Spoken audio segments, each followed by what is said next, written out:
Matagumpay na winasak ng Philippine National Police ang mahigit sa 11 milyong halaga ng mga tanim na marijuana matapos ang magkakasunod na anti-illegal drug operation sa Cordillera Administrative Region mula April 19 hanggang 25, 2026.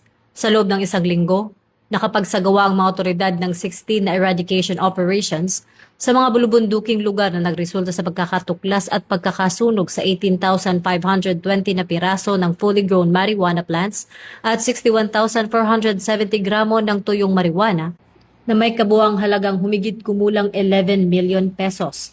Ang malawakang pagkilos na ito ay bahagi ng PNP-focused agenda sa ilalim ng Enhanced Managing Police Operations na naglalayong putulin ang supply ng illegal na droga mula sa mismo na pinagmulan nito. Ayon kay Chief PNP, Police General Jose Melencio Nartates Jr., ang tagumpay na ito ay bunga ng pinaigting na intelligence monitoring at mas agresibong operasyon sa mga liblib na lugar upang matiyak na hindi makarating sa mga lungsod ang mga naturang kontrabando.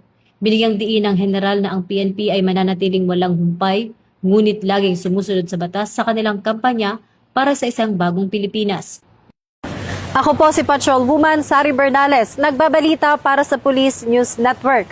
At ito ang bagong PNP para sa bagong Pilipinas, serbisyong mabilis, tapat at nararamdaman.